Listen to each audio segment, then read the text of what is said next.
In this tutorial, I will be walking you through the transition from handstand into Ekapada Bakasana, otherwise known as the flying crow pose. If you haven't done so already, please go ahead and hit the like and subscribe button to this page to help support the channel. That would be deeply appreciated. For today's class, please make sure that you are warmed up before attempting this movement.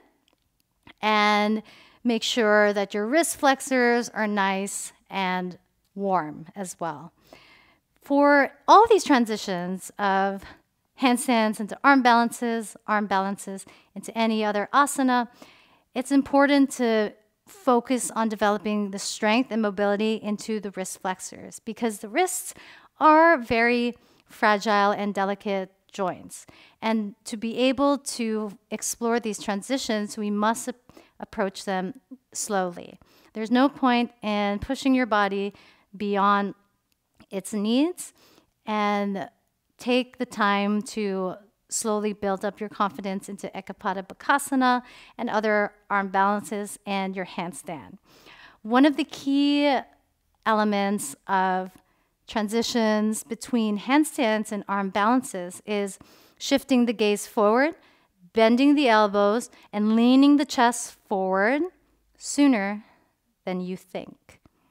And that comes with practice. It comes with a lot of intentional repetition to get the timing right. And we're going to walk through all of that. But first, let's get started in a downward facing dog. And however you want to transition into your Ekapada Bakasana, your flying crow, is up to you. But from here, I'm going to start with my right leg lifted up towards the sky. I'm going to bend my right leg, bend my left leg, look forward.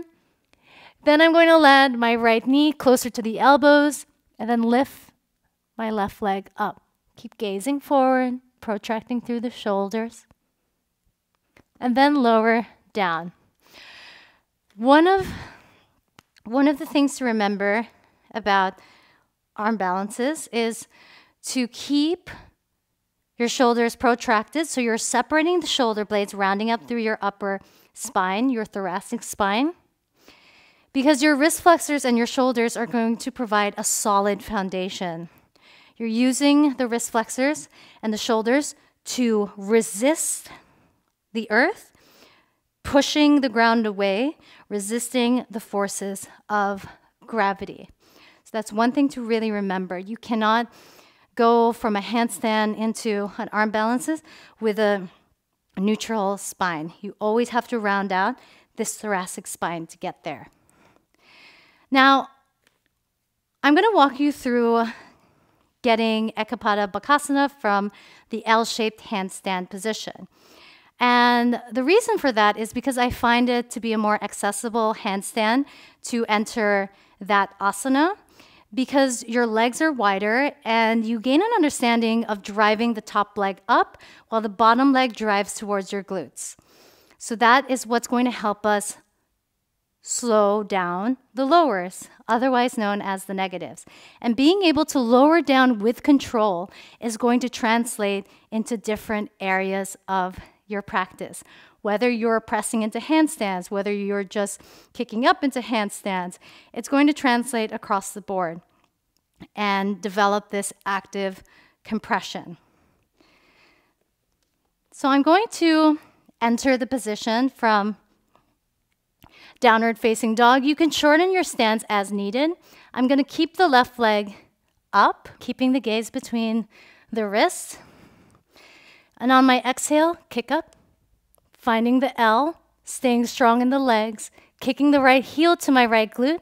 Then I'm going to shift the gaze forward, kicking the top leg up as I lower that right knee down to the right elbow.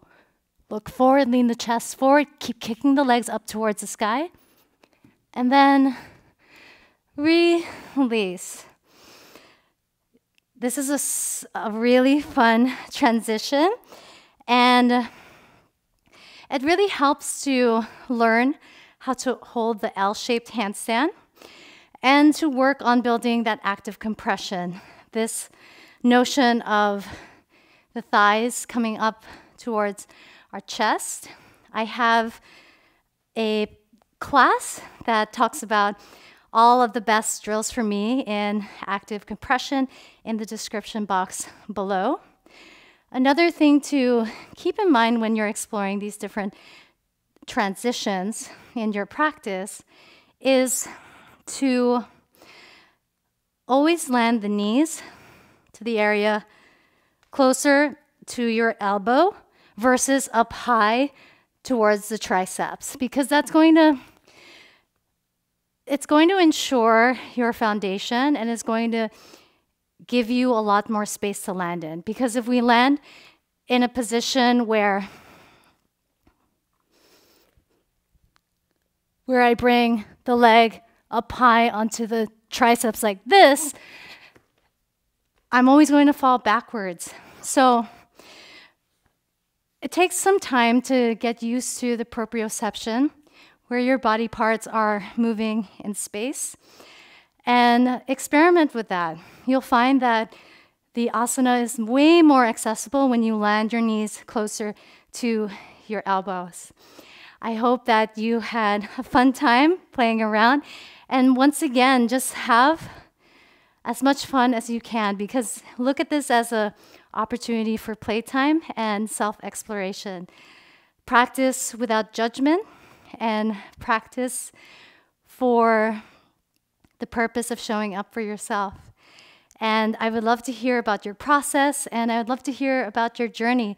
Share it below in the comment box. I would love to hear from you.